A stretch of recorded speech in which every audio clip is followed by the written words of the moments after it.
Total भर्ती SDM की उस समय हुई थी वो 30 थी, जिसमें मात्र यादव एसडीएम 5 थे, जिसमें और बिरादरी के हैं, मैं नहीं पढ़ना चाहता हूं, एक 7 थे और एक 3 थे, और पूरी सूची मेरे पास नहीं है, लेकिन सरकार सूची जारी करे। 2012 में पीसीएस भर्ती में जो आरोप लगा वो यादव एसडीएम 4 थे, 2013 में 6 थे केवल,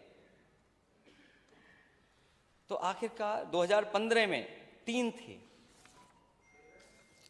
मैं चाहूंगा कि नेता सदन और सरकार इस सूची को जारी करे, और हाँ, विशेषाधिकार तो बनेगा, सरकार जारी करे उस सूची को। इसीलिए हम सब लोग, और आपके हित में भी है, समाज के हित में भी है, कि जाति जनगणना होनी चाहिए और जाति के हिसाब से, आबादी के हिसाब से उन्हें हक और सम्मान मिलना चाहिए। यही बाबा साहब भीमराव अम्बेडकर जी का सपना था, यही संविधान का सपना है। ये हमारे देश की आज़ादी जो मिली है, न जाने कितनी कुर्बानियां देनी पड़ी। जो इस मुल्क में अंग्रेज आए, उन्होंने न जाने कितनों को फांसी पे चढ़ा दिया जी। मैं अध्यक्ष महोदय आपके माध्यम से ये जानना चाहता हूं, क्योंकि नेता सदन ने किसकी स्पीच का जो हिंदी में यहां समाजवाद को समझाने की कोशिश की थी, क्योंकि नेता सदन नहीं है।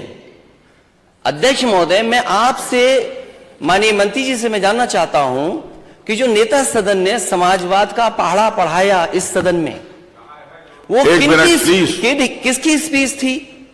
क्या हम अंग्रेजों से, और आप तो उस शहर के शाहजहांपुर में जहां पर बलिदानों को, जो बलिदानी रहे, जिन्होंने जीवन दे दिया, शहादत की हुई, वहां के लोग, और आप एक देश के किसी एक प्राइम मिनिस्टर का किस रूप में, किस वजह से भाषण दिया था, उसका हिंदी कर करके आप समाजवाद हमें समझा रहे हो।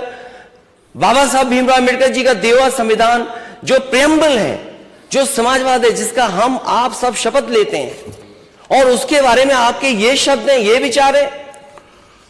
चलिए, वो उस समय कहना चाहिए था ना, उस समय डिबेट थी, बात शुरू होने से पहले ये जो अंग्रेजी में कहां से सीख करके समाजवाद आए थे। मुझे याद है एक बार नेता सदन जब दूसरे सदन में थे, तो न जान के कहां से समाजवाद की परिभाषा लेकर के आए थे। इस सदन में आए तो फिर एक और परिभाषा लेकर के आए। अगर अध्यक्ष महोदय अनुमति दें तो मैं वो अंग्रेजी जो है, जिसकी हिंदी की है आपने, मैं माननीय मंत्री से जानना चाहूंगा किसकी अंग्रेजी हिंदी कर दी उन्होंने? नहीं, सवाल किए थे, एक भी सवाल का जवाब नहीं दे पाए। एक भी सवाल का जवाब दिया हो तो बता दीजिए आप। ये सरकार वो जो बजट नहीं खर्च कर पा रही है, ये सरकार वो जो हमारे किसानों को धोखा दे रही है, ये सरकार वो जो आज भी सदन में कह रही है, और देखिए कितने कॉन्फिडेंस से सरकार कह रही है कि सबको रोजगार दे दिया। बेरोजगारी दर क्या 4.2%। इसका मतलब ये हुआ कि हर गांव में रोजगार, नौकरी की भरमार है, कोई बेरोजगार गांव में नहीं बैठा। ये भारतीय जनता पार्टी का सपना है? क्या ये सच्चाई है?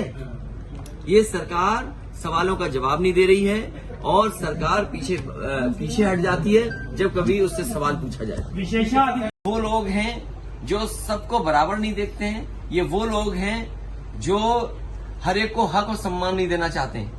जाति जनगणना हो जाएगी तो कम से कम सरकार को ये पता रहेगा कि कौन जाति कितनी पिछड़ी है, किसको कितनी आवश्यकता है। सरकार अपने पॉलिसी, अपने कार्यक्रमों के माध्यम से कम से कम वहां तक योजना पहुंचाने में कामयाब होगी।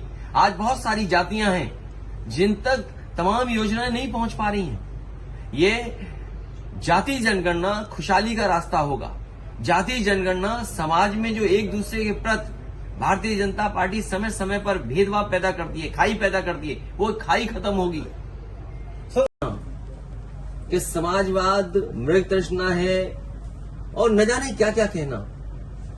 जिस भाषण से उन्होंने वो लाइनें निकाली हैं, मुझे दुख है इस बात का।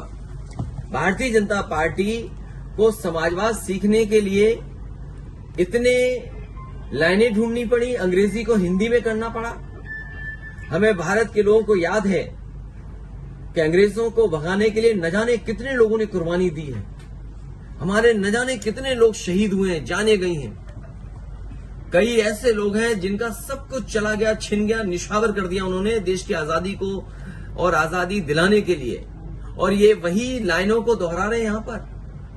दुख है इस बात का कि जिन्हें समाज को बराबरी नहीं लाना है, राम राज्य नहीं लाना है। और मैंने कई बार कहा कि जो राम राज्य है वही समाजवाद है। अगर राम राज्य की शुरुआत करनी है तो उसकी प्रस्थान बिंदु अगर कोई हो सकती है तो वो समाजवाद है। अब आप ये कहते हैं सबका साथ सबका विकास, समाजवादी सिद्धांतों पे चले बिना सबका साथ सबका विकास कैसे संभव है? जो लाइनें इन्होंने चुराई हैं, कम से कम मुख्यमंत्री जी को जानना चाहिए कि दूसरे देश के किसी प्रधानमंत्री ने किस रूप में, किन परिस्थितियों में वो कहा। और वो देश कैपिटलिस्ट हैं और ये भारतीय जनता पार्टी भी कैपिटलिस्टों की। मैं सदन में नहीं रह पाया और जिस दिन मैं नहीं रह पाया उसी दिन भारतीय जनता पार्टी और नेता सदन ने समाजवाद को लेकर के बड़ी टिप्पणी की है। मैं समझता हूं ये भारतीय जनता पार्टी के वो लोग हैं जो बाबा साहब का दिया हुआ संविधान नहीं मानते, जो बाबा साहब भीमराव अम्बेडकर जी ने संविधान दिया है उस संविधान को बदलना चाहते हैं। ये समाजवाद शब्द तर्क में ये सरकार कह रही कि बाद में आया, लेकिन अगर हम अपने समाज को देखें या हम अपने समाज को समझें तो भारतीय समाज हमेशा समाजवादी समाज के रूप में ही आगे बढ़ा है, जिसमें समाज के लोगों ने एक दूसरे का सम्मान करना, एक दूसरे को कैसे साथ लेकर के जाएं, और जो हमारे संविधान में व्यवस्था दी है कि हमारा जो समाज बने वो समता मूलक समाज बने। डॉक्टर राममनोहर लोहिया ने कहा कि समाज में संपन्न हो और गैर बराबरी खत्म हो, संपन्नता आए। वहीं हमारे नेता सदन का ये कहना कि समाजवाद मृग तृष्णा है और न जाने क्या क्या कहना, जिस भाषण से उन्होंने वो लाइनें निकाली हैं, मुझे दुख है इस बात का। भारतीय जनता पार्टी को समाजवाद सीखने। नमस्कार, मैं हूं मुकेश कोरी। आपको ये वीडियो कैसा लगा है उस पर अपना सुझाव कमेंट बॉक्स में जरूर दें। हमारे चैनल को सब्सक्राइब ना किया हो तो सब्सक्राइब करें, बेल आइकन पर प्रेस करें। प्रत्येक खबर का नया नोटिफिकेशन सबसे पहले आपको प्राप्त होगा। हम फिर मिलेंगे एक नई खबर के साथ, तब तक आप हमको इजाजत दीजिए। जय भारत, जय हिंद।